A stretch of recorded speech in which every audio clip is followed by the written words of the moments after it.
Salut tout le monde, salut les monégasques, bienvenue pour un nouveau débrief. Alors aujourd'hui on va parler de la 36e journée de Ligue 1 et on va parler de Reims-Monaco. C'est la fin de saison, ça approche de plus en plus, il restait 3 matchs, plus 1 pour nous pour la Coupe de France, et peut-être 2. Mais en tout cas, nous, on est focalisé sur la Ligue 1 parce qu'on s'est un peu pris les pieds dans le tapis la semaine dernière contre Lyon. Et maintenant, l'objectif prioritaire, c'est la Ligue des Champions. Ça n'est plus le titre, c'est la Ligue des Champions, donc la 3e place. Lyon avait gagné hier, donc nous, on était dans l'obligation de gagner, même si on est obligé de gagner de toute façon tout ce qui reste. Et donc, il en restait 3, donc Reims, Rennes et Lens. Le contexte n'était pas facile parce qu'on n'a toujours pas retrouvé tout notre effectif et tous nos titulaires. On a beaucoup de mal à mettre en place une équipe avec les joueurs en forme et les joueurs sur qui compte Kovac de façon prioritaire. Je pense à Diop, à Jovetic, je pense à Gelson et à Golovin qui sont en grande difficulté en ce moment à cause du Covid. Et donc on a un contexte qui n'est pas facile parce qu'on n'arrive pas à avoir une équipe au complet, un groupe au complet, on a des suspendus, des blessés, des covidés, etc., etc. Donc on a beaucoup de mal à finir la saison. Ça pèse sur les organismes, ça pèse sur les performances, ça pèse sur plein de choses. Bref, le contexte n'était pas facile et le groupe qui était emmené par Kovac était intéressant dans le sens où on avait récupéré Gelson et Golovin. Par contre, il y avait toujours 5 absents majeurs, avec Jovetic, Diop, Diatta qui ne revient toujours pas, Pellegrini et Goebbels. Donc on avait quand même des gros soucis offensifs. On devait sûrement repartir à Reims avec une équipe très défensive, et on va voir que ça a été le cas. Donc quand l'équipe est tombée, on a vu que c'était la même équipe que contre Lyon, avec Matazo, en surprise, qui était rentré à la place de Fabregas qu'on n'aura pas vu aujourd'hui. C'est assez surprenant. Et c'était Matazo qui rentrait dans le 11, et donc on avait vraiment un ensemble de joueurs, un schéma tactique très défensif, avec des joueurs qui étaient offensifs, mais à vocation défensive. Donc, difficile de trouver les attaquants aujourd'hui. Donc voilà, on avait Lecomte dans les buts, on avait 3 centraux qui revenaient, Badiachil, Maripane, Dissassi. Après, dans le 3-4-3, on avait 4 milieux de terrain avec Tchouaméni, Fofana dans l'axe, Aguilar, Caio, Henrique. Et devant, bizarrement, on avait Matazo, on avait Voland et Ben Yedder devant. Donc voilà, c'était cette équipe-là pour Reims. Et on va voir que ce que je vous ai dit précédemment, ça s'est vérifié. C'était pas un match facile, mais on a gagné. Et oui, la bonne nouvelle, c'est qu'on a gagné, on a pris les 3 points, on a gagné 1-0, ça a été le score minimum. Ça a été un petit peu le même match qu'à Angers. Voilà, ça a été un match difficile, ça a été compliqué de mettre des buts, mais on a réussi à en mettre un de plus que l'adversaire et on remporte les 3 points et donc l'objectif est atteint pour la course finale au podium. Donc ça c'est très bien. Maintenant on va s'intéresser un peu au match et on va voir qu'en première mi-temps ça a été très compliqué de trouver de l'élan, de la supériorité offensive avec des occasions, avec des franches occasions de but. On n'a pas vu beaucoup de choses à ce niveau-là. Ça a été beaucoup de ballons derrière, beaucoup enfin, j'ai trouvé que l'équipe tournait beaucoup en rond, avec des difficultés à se créer des occasions franches, et à l'image de ce que je vous ai dit, avec tout un système défensif, avec tout un ensemble de joueurs défensifs, on a eu du mal à trouver de la création. On n'avait pas de créateur dans l'équipe, mais sur un éclair de génie entre Ben Yedder et Matazo, on a réussi à les mettre au fond. Donc une occasion voilà, sur une contre-attaque où ça part, Matazo qui la donne à Ben Yedder qui la redonne à Matazo, et Matazo devant le but la fout côté gauche et au fond des filets. Donc ça c'est l'éclair de génie du match, il n'y en aura qu'un. Et il suffira à notre bonheur, bien sûr, pour la victoire. Maintenant, la première mi-temps, ça a été beaucoup de difficultés à se créer des occasions, ça a été laborieux, des centres ratés, des montées de Caio, d'Aguilar, voilà, toujours un petit peu à contresens, voilà. Volant, Ben Yedder qui ont eu du mal à se trouver tous les deux, mais on a aussi eu un milieu de terrain qui ont eu du mal à les trouver eux, et donc on a joué beaucoup défensif, beaucoup derrière, ça tournait en rond, Lecomte avait toujours le ballon à mettre à droite, à gauche, au centre, enfin il s'est éclaté Lecomte dans ce genre de match assez facile pour nous, Mais on aurait pu avoir un accident un petit peu comme à Angers. On aurait pu avoir un simple match nul, et là, l'objectif final, il était foutu. Donc première mi-temps difficile, et la deuxième mi-temps aussi.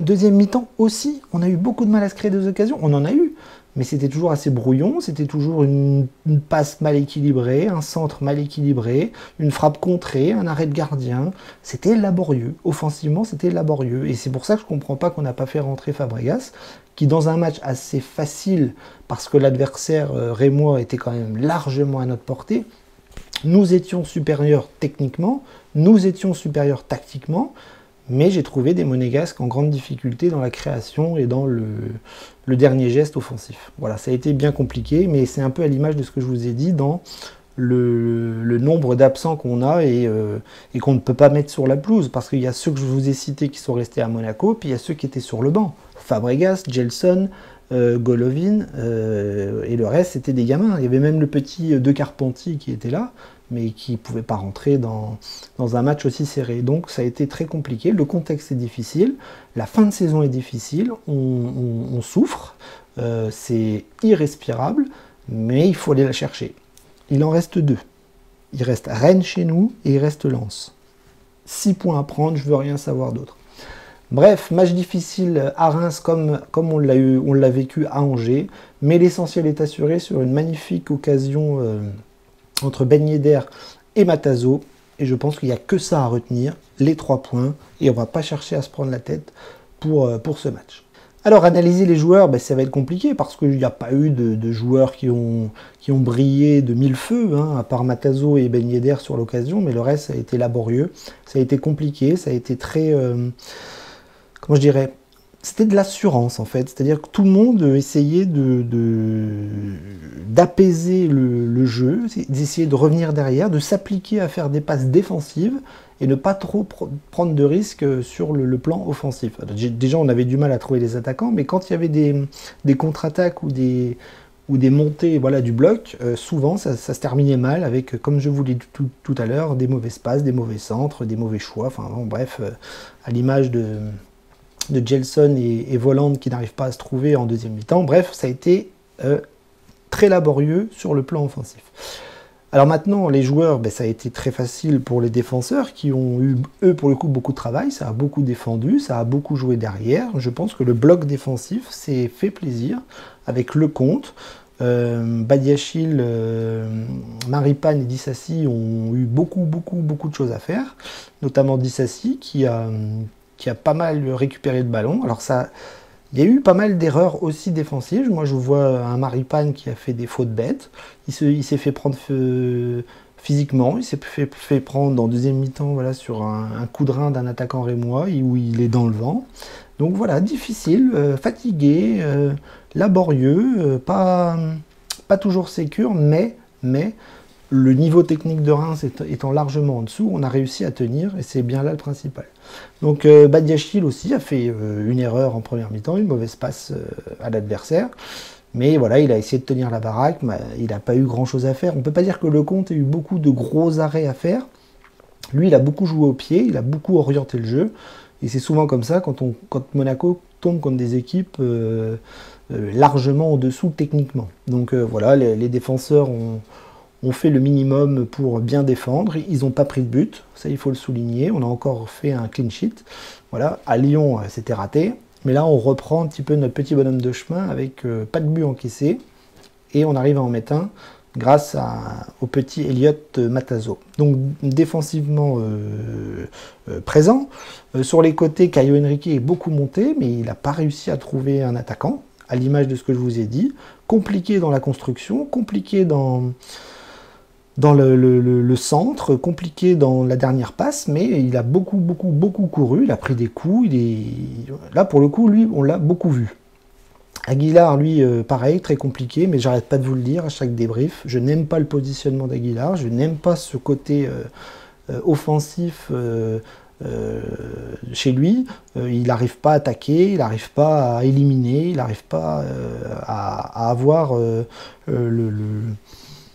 le coffre pour... enfin, le coffre. Non, le coffre, il l'a, c'est surtout la technique qu'il n'a pas pour appliquer ce couloir ce côté piston qui marchait peut-être à Montpellier, mais qui, sous Kovac, pour moi, ne fonctionne pas. Je trouve qu'Aguilar régresse dans ce poste. Dans ce poste. Voilà, c'est compliqué. Donc c'était aussi compliqué pour Caillot qui n'a pas trouvé preneur. Et ça a été compliqué pour Aguilar qui a beaucoup couru, mais qui n'a pas été extrêmement décisif. Milieu de terrain, on a vu Fofana et Tchouaméni aussi un petit peu en difficulté. On a du mal à retrouver le duo qui était très très fort il y a quelques semaines.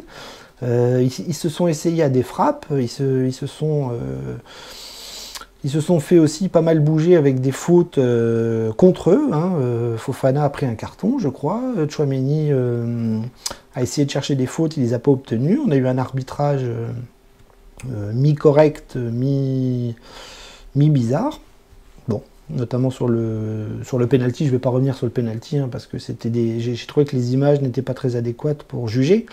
Donc visiblement, il y avait simulation de volante. Bon, bref, on ne va pas y revenir. Mais en tout cas, voilà, il y a eu des fautes contre Tchouaméni non sifflées. Mais à l'image de ce que je vous disais, le milieu de terrain Fofana-Tchouaméni a assuré, a fait le travail, mais n'a pas performé comme d'habitude.